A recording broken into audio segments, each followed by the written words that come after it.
seandainya Piala Asia Indonesia gagal Ya. masuk 16 besar. Sintayong amankah Sintayong? Berat ya. Berat. Serius? Karena Oke lah, mungkin Piala Asia itu masih pertengahan tahun ya kan? ya Kan Maret ya. Terus juga kualifikasi Piala Dunia juga masih berapa bulan lagi? Iya, Maret Yang juga. terdekat aja ya ini Piala Asia, di mana seandainya Piala Asia Indonesia gagal Ya. masuk 16 besar. Sintayong amankah Sintayong? Berat ya. Berat. Serius? Karena kontraknya kan berakhir 30 Juni 2014. Kemudian 2024. 2024. Kemudian PSSI memberi target seperti yang tadi Koro bilang, 16 besar Piala Asia, kemudian 3 besar Piala Asia U23 dan lolos ke babak ketiga Piala kualifikasi Piala Dunia Zona Asia. Yang terakhir realistis kalau menurut gue. Tapi yang kedua, peringkat 3 Piala Asia U23 berat.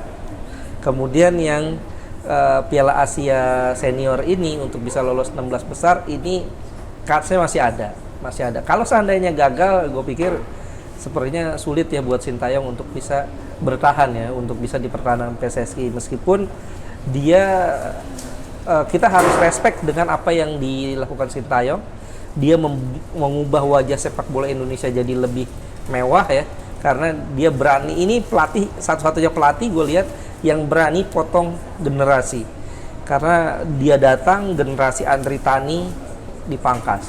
Dia berani masukkan pemain-pemain muda, Witan, Egy, dan Dimas Derajat, Marcelino Ferdinand ya, bahkan Arkan Fikri sempat masuk meskipun akhirnya dicoret ya. Arkan Fikri ada baru saja dicoret dari 26 nama yang didaftarkan ke Piala Asia. Artinya dengan apa yang dilakukan oleh Sintayong kita perlu respect, tapi kita juga mesti realistis bahwa fans sepak bola Indonesia ini lagi-lagi yang dilihat adalah hasil. Sepak bola itu adalah hasil Bagaimana trofi yang didapat, dan Sintayong sejauh ini kan belum dapat trofi apa-apa gitu. Kalau gue sih maunya tetap dipertahankan ya, paling nggak kasih kesempatan 2 tahun lagi, karena kan ini naturalisasi baru diraih lah ya, baru didapat paling nggak sampai Piala AFF berikutnya lah. AFF berarti 2024 ya kalau salah. 24 ya, iya. tahun ini ya berarti. Tahun ini. Paling enggak itu deh gitu. Kalau seandainya itu kalah juga ya monggo lah gitu. Oke, seandainya kita berandai-andai. Sintayong benar-benar mungkin tidak diperpanjang lagi. Siapa penggantinya? Nah, kalau pelatih asing kan di liga lokal kita cukup banyak pelatih asing yang bagus. Iya. Ada Thomas Doll di Persija, walaupun Persijanya ngos-ngosan, tapi gue pikir bukan salah Thomas Doll. Yes, betul. Karena skuad yang dimilikinya juga pas-pasan. Ada juga Bernardo Tavares yang musim lalu bisa juara dengan PSM Makassar. Dan ada Luis Mia juga yang masih nganggur ya. Gue pikir 3 nama ini bisa bisa diajukan lah untuk bisa jadi pelatih pengganti Sintayong. Tapi kita juga tidak menutup kemungkinan untuk pelatih lokal. Gue pikir kalau Sintayong seandainya di-cut setelah Piala Asia atau setelah kualifikasi Piala Dunia,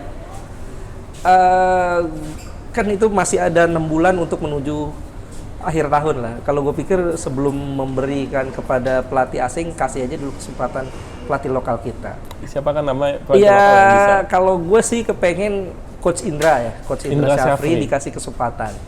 Paling enggak menunjukkan kapabilitasnya untuk pegang tim ini. Karena dia kan itu bisa dibilang pelatih tersukses ya untuk di Indonesia, walaupun kelompok umur. Benar. 3 trofi ya, 3 trofi U19, 2013, kemudian juga U22, 2019 ya, dan kemarin SEA Games. Artinya memang ya bukan tidak mungkin justru di tangan pelatih lokal kita dapat trofi. Oke lah, tapi kalau misalnya itu pelatih ya, Bagaimana dengan nasib pemain yang sudah dinaturalisasi, di mana mereka itu dinaturalisasi atas dari permintaan dari STY Sintayong. gitu, Sintayong. Sedangkan kan biasanya pergantian pelatih, pemain pun juga bisa saja berbeda kan? Bisa. Nah itu bagaimana itu? Iya, gue pikir sih nggak ada masalah, Koro. Karena yang namanya pelatih kan pasti dia akan memanggil pemain-pemain terbaik. Dan selama pemain-pemain naturalisasi seperti Jordi Amat, Hapner ini terus menunjukkan kualitas terbaik, ya jangan khawatir, pasti dipanggil oleh pelatih timnas siapapun itu. Gitu. Balik lagi tergantung ke kualitasnya ya? Kualitas pemain, pasti yang namanya pelatih ya, mereka kan dikasih target hebat, target mewah, juara ini, lolos itu, pasti mereka akan mencari siapa pemain terbaik yang sesuai dengan skema mereka. Oke lah, ini sebagai penghujung, sebagai terakhir, kita pengen tahu nih, kalau menurut Bung Ais dengan komposisi 24 pemain yang pilihan STY saat ini, 26. 26 ya jadinya, 26. Itu starting 11 yang harusnya harusnya terbaik yang bisa dikasih STY itu seperti apa? Dari formasi dulu deh. Dari formasi, feeling gue STY bakal pakai pola 3 back.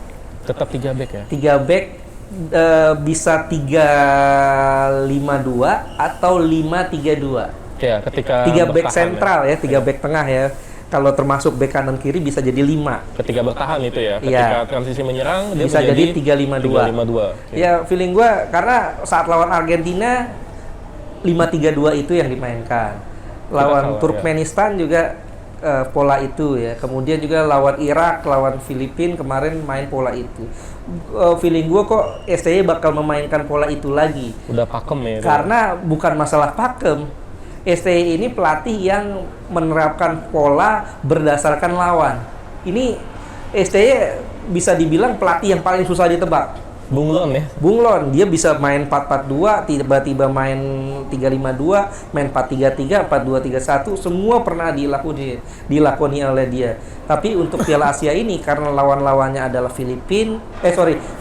Vietnam, kemudian Jepang dan Irak, yang levelnya bisa dikatakan Jepang dan Irak di atas kita, pola 5 back ini pola yang paling masuk akal, 5-3-2. Kalau dari kiper dulu? Kiper Hernando Ari lah. Bukan Thiago Trisno? Bukan. Hernando kiper paling muda tapi kualitas refleksnya paling bagus. Tapi kadang-kadang dia kalau untuk lompat agak kurang ya kadang-kadang. Iya, tapi kita bisa lihat lah saat menghadapi Filipina, kalau kipernya bukan Hernando mungkin kita kalah lagi. Berarti kita ke back tengah dulu kali. Back tengah 3 feeling gue itu adalah Jordi, kemudian Hapner, dan satu lagi Bagot. Rizky Ridho? Ya, Rizky Ridho berarti harus duduk di bangku cadangan. Atau bisa jadi Rizky Ridho main, Rizky Ridho, Hapner, dan Bagot, Jordinya yang didorong ke tengah. Ke pivot berarti ya? Ke pivot. Wingback kanan, wingback kiri? Wingback kanan kiri sepertinya di kanan STY dengan pemain yang bisa dibilang, orang bilang anak kesayangan ya, Asnawi Mangku Alam. Di kiri Sein Patinama. Berarti kita nggak akan melihat lemparan ke dalam jarak jauhnya Pratama berarti? Belum. Karena Pratama ini kan kita harus realistis bahwa dia kan nggak pernah dapat menit bermain yang cukup di Tokyo Verdy. Ya. Jadi ya Sein Patinama yang harusnya bisa masuk sebagai starting 11 di back kiri. Itu adalah wingback kiri. Pivot di tengahnya 2. Pivot di tengah 3 dong berarti. 3 ya? 3 kan 5-3-2 ya. Yang satunya biasa Satunya kan kalau agak seandainya Jordi Amat didorong ke tengah, di situ posisi Jordi. Kalau seandainya Jordi di belakang, itu Mark Klok, kemudian Ivar Jenner dan Marcelino Ferdinand. Cuma mungkin prakteknya Marcelino lebih ke depan ya? Iya, ini nantinya 3 ini kan Marcelino-nya akan dikasih kebebasan untuk jadi gelandang serang. Kalau kita jabarkan ini sebetulnya bukan 5-3-2 tapi 5-2-1. Iya, 5-2-1-2. 1-2 ya. 5-2-1-2. Betul. Lawan Argentina kan mainnya begitu. Dan di depan ini 2 striker ya Dimas Derajat dan Rafael. Berarti Dendi cadangan Oki, Ramadan Sananta belum cadangan lah. Tetap 2 itu. Tetap 2 itulah.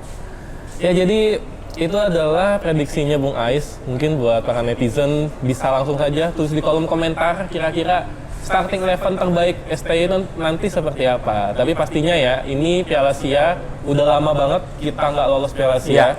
Terakhir kali itu harga bensin berapa, sekarang udah berapa, dulu Terakhir juga 2007 ya. Iya 2007 ketika kita tuan rumah. Terakhir beli gorengan tuh 1.003 itu dulu.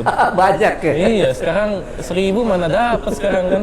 Jadi harus kita rayakan keberhasilan kita main di Piala Asia, semoga hasilnya baik.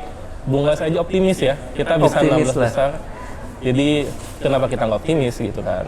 Oke itu aja, thank you banget Bung Ais. Sama-sama. Udah Toro. datang gitu, kapan-kapan kita undang lagi. Itu aja, akhir kata kita pamit. Bye.